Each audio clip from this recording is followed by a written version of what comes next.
Termo de depoimento número 24, que presta Marcelo Bahia Odebrecht, aqui acompanhado de suas defensoras, doutora Débora Poeta e Joana Paula Batista.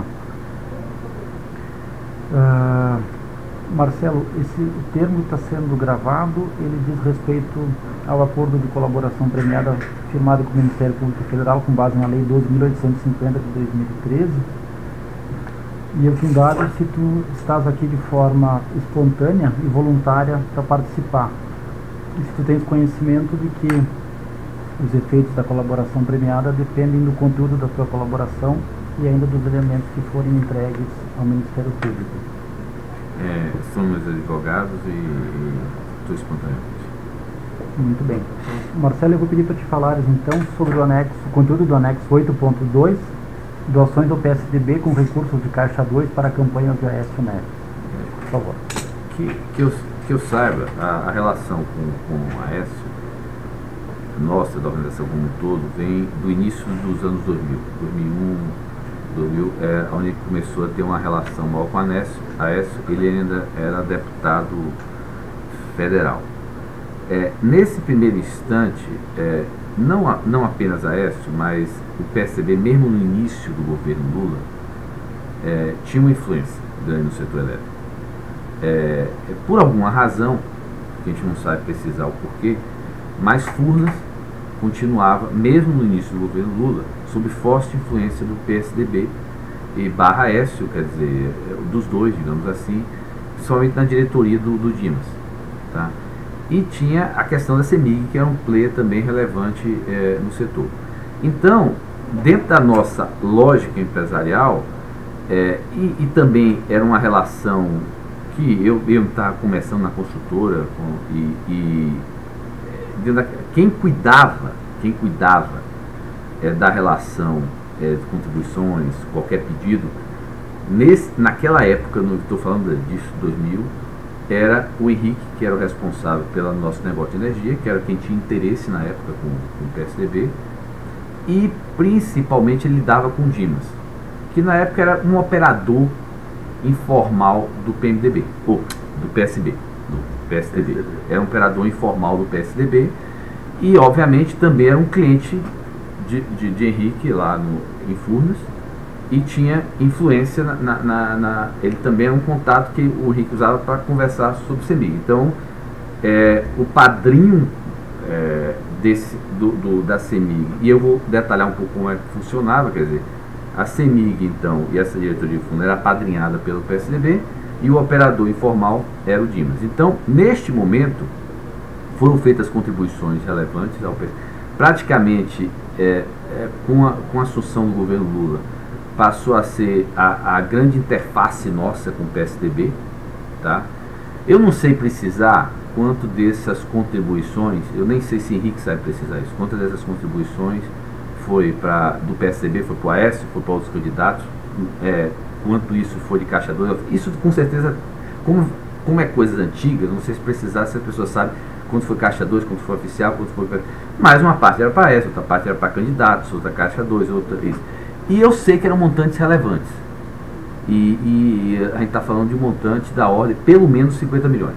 Por que eu digo 50 milhões? Porque Henrique me comentou uma época e eu até estimulei ele. Porque eu disse, olha, Henrique, veja bem, é o único ponto que a gente tem hoje de relevância com o PSDB. Aécio, que é uma pessoa que Dimas tinha relação, é uma pessoa que eu acho que é importante, vai ser importante. Eu acho que vale a pena você assumir essas contribuições. E pelo menos 50 milhões foi pelos negócios de energia pagos ao PSDB barra esse grupo, digamos assim, que tinha gerência influência sobre CEMIG e Furnas. Aí entra o governo estadual de Minas. Aécio é eleito governador. A partir daí, óbvio que tem um overlap entre essas contribuições do Dimas e já Aécio como governador, porque aí eu entendo que a partir do momento que Aécio se tornou governador, quem passou a ser, digamos assim, um tesoureiro informal era mais o Oswaldo. Eu não conheço o Oswaldo pessoalmente, talvez tive com ele uma vez, mas era o Oswaldo que ele sempre se referia. Oswaldo? Era Oswaldo, né? É Oswaldo que era da... É Oswaldo Borges. Oswaldo Borges. Eu menciono... Bom, então, a partir do momento que Aécio se tornou governador de Minas, a interface principal com ele dentro da organização, digamos assim, o padrinho, começou a ser Júnior, que era o responsável por infraestrutura, obviamente, contato principal.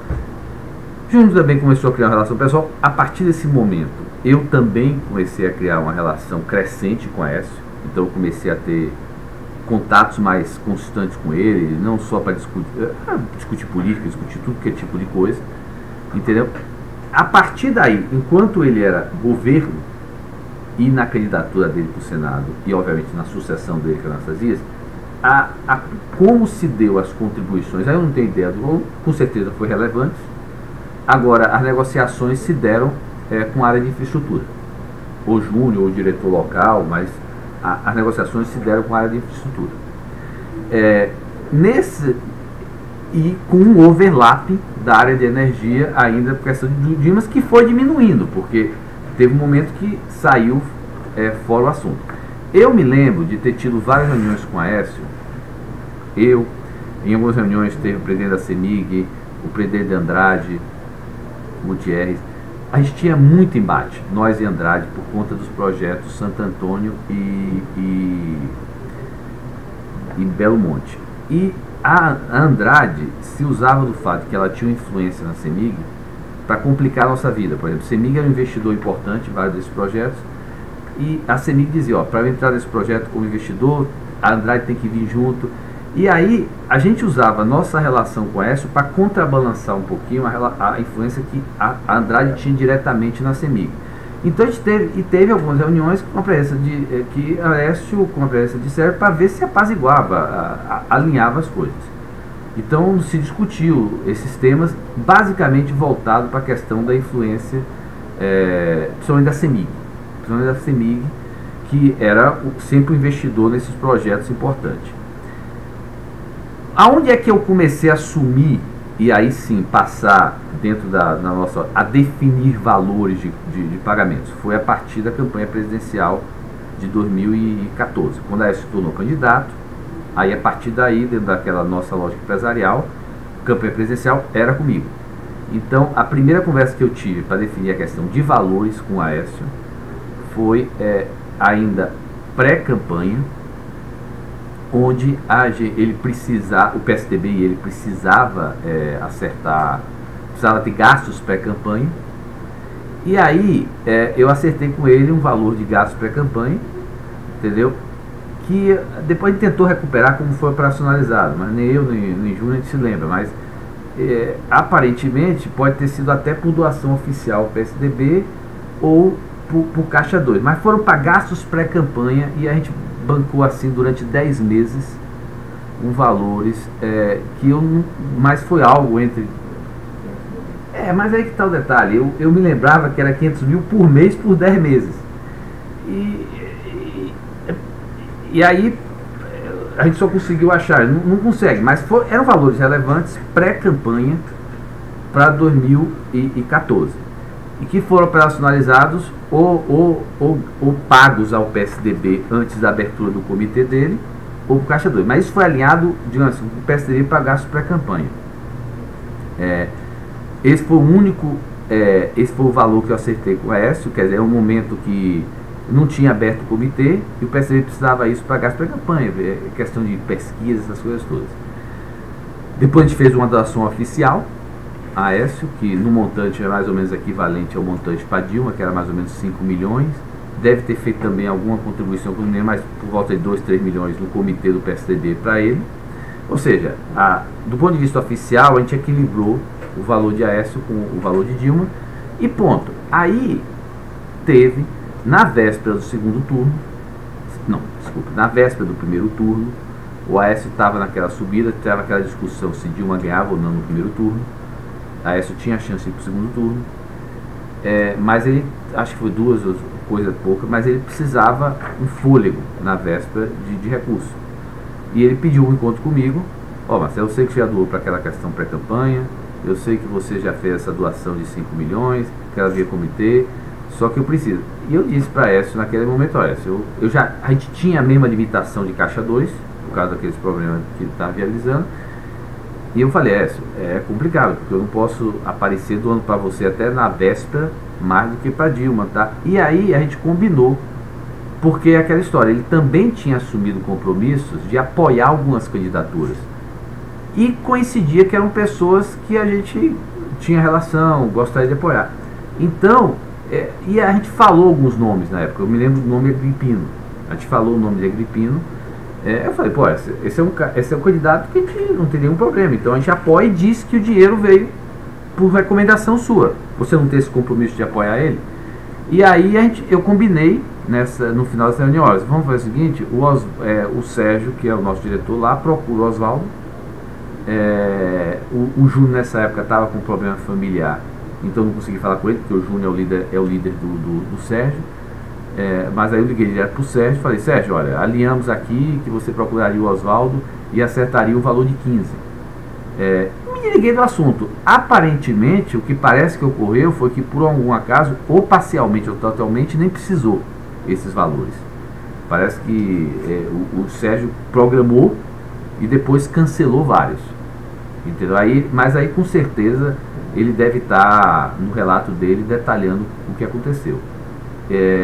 Essa basicamente essa contribuição para o Agripino lá, então ele nem ficou sabendo pelo menos não teve contato direto contigo, né? Não, comigo não. Eu me lembro que essa questão do Agripino, por ser a relação do Cláudio, eu liguei para o Cláudio e falei, Cláudio, só para você saber, avise lá que a pedido do meu amigo, entendeu? Tem uma contribuição que vai para ele de um. Quer dizer, é uma maneira da gente apoiar um candidato que ele queria e resolver o problema. Pedido, na verdade. Não foi ele que pediu. Foi o que eu estou dizendo. Foi uma maneira de pagar o Aécio. É uma maneira de pagar o Aécio que eu não podia fazer na época nem via Caixa 2 nem oficial. Tá. Então, como é que os presidentes eles acabam assumindo o compromisso de outras candidaturas. Foi feito oficial para o Agripino? É isso que eu estou dizendo. O Sérgio detalha, mas parece que uma parte, inclusive, nem foi feita. Ou seja, ficou e por alguma razão. É aquela história, às vezes, você chega, o candidato chega e quer ter, e por alguma razão depois não acontece. E que obras tinha na época do Dimas, a primeira fase do setor elétrico lá?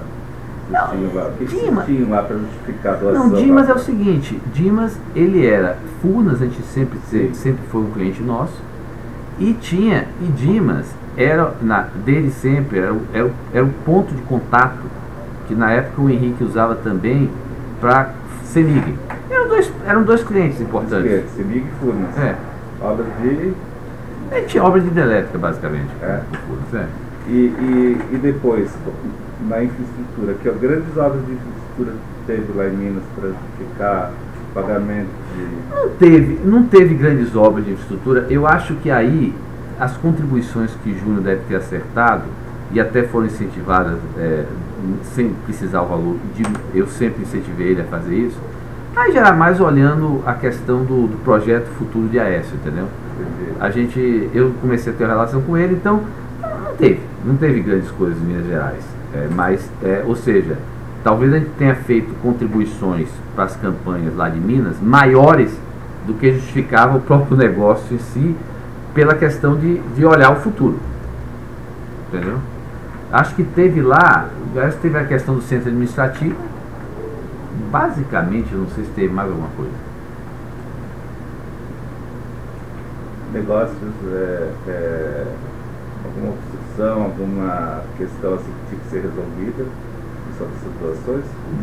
Não me lembro. Não. Bem, e se eu tivesse, obviamente, Aécio era um cara que, como eu falei, é o tipo de cara que tinha liberdade suficiente, se eu precisasse algum apoio, eu fazia. Ele nunca cobrou nada por aquilo ali, e obviamente que existia uma expectativa de eu sempre apoiar ele, eu apoiava, entendeu? Quer dizer, ele tinha liberdade na véspera de duas semanas antes da eleição, buscar um apoio para mim para dar um fôlego no primeiro turno. Mas exatamente por isso ele não era um cara, nunca teve uma conversa para mim de pedir nada vinculado a nada. Tá, o seu correspondente lá, o Júnior? Eu acho que eu não posso dizer para o Júnior, mas eu acho que a relação de Júnior também é uma relação como a minha, muito forte, pessoal, com a Aécio, entendeu? era direta. A Aécio tinha a relação direta comigo e com o Júnior, não tinha com o Henrique, a relação era através do Dimas. Eu sempre tenho preocupação com essa relação, através eu tenho mais preocupação com essa relação através dos prepostos, porque eu acho que os prepostos, muitas vezes sem o consentimento do seu líder político, fazem pedidos, vinculam, entendeu? E não tem menor cerimônia de fazer isso. Algum outro executivo, líder executivo da sua empresa, fez doação para o Aécio? Não, a relação com o Aécio, que eu saiba, sempre foi Henrique, através do Dimas, Júnior / Sérgio, porque Sérgio é o nosso diretor lá de Minas, e eu. Eu não sei de mais ninguém que tenha tido relação com o Aécio. Tá. E esse Oswaldo Borges, que é o seu tesoureiro informal, quem era o tesoureiro oficial? Não sei. Não sabe. Eu não sei, eu nunca procurei saber. Na verdade, era Oswaldo, que eu sempre ouvi falar que quando você estava com o Oswaldo. Eu acho que normalmente os tesoureiros às vezes mudam de campanha para campanha. Mas ele era a pessoa que era encarregada do Caixa 2. E o Caixa 2 aqui foi feito por Caixa 2, só para esclarecer mais uma vez por que foi feito por Caixa 2. Veja bem, eu não sei. Além do problema do manter equilíbrio oficial. O que eu digo é o seguinte, apesar de eu não saber precisar, eu tenho certeza, apesar de não precisar, que é o seguinte: todo lugar que a gente tinha ou uma relação forte, ou uma presença forte, com certeza teve Caixa 2. Porque não dava para tratar essa diferenciação. Então o que eu digo é o seguinte: eu mesmo sem saber que existia, ou seja, eu nunca soube o montante, nunca precisei o montante de Caixa 2 para Minas, ou para o Rio de Janeiro, ou para São Paulo, eu sei que havia. Porque não tem como você dar um montante diferenciado sem ser via Caixa 2, porque o limite que a gente estabelecia internamente para um candidato a governador é 200, 300 mil. Então, todo lugar que a gente tinha uma relação forte, ou por mais que a gente tivesse o artifício de doar para o comitê estadual, tinha um limite. Ou seja, doar para o comitê nacional para ir para cá, obviamente o pessoal ia para todos os limites. Mas em algum momento, se tinha uma relação diferenciada, tinha Caixa 2 pela forma. Você não tinha como viabilizar nada. E os outros governadores ficavam sabendo de Caixa 2? Não, todo mundo sabia que tinha Caixa 2. Não sabia quanto? Não sabia quanto. Então ninguém sabia quem era quem tinha um tratamento mais diferenciado. Todo mundo sabia. Bem, eu não conheço nenhum político no Brasil que tenha conseguido fazer qualquer eleição sem Caixa 2. Caixa 2 era 3/4, que eu estimo. E não existe ninguém no Brasil eleito sem Caixa 2. O cara pode até dizer que não sabia, mas recebeu o dinheiro do partido que era Caixa 2. Não existe. Não existe. Era um círculo vicioso que se criou. Tanto é assim que na hora que resolveram cancelar ou que se começou a escrutinizar mais, teve que aumentar o fundo partidário para início de conversa. A eleição ficou agora mais barata, da eleição para não tinha como. Não existe. Um político que disser que não recebeu Caixa 2 está mentindo. Esse crime eleitoral, todo mundo praticou. O que eventualmente pode não ter praticado é aquela história. Caixa 2 virou uma coisa que ninguém mais tratava como crime. Ninguém mais tratava como crime.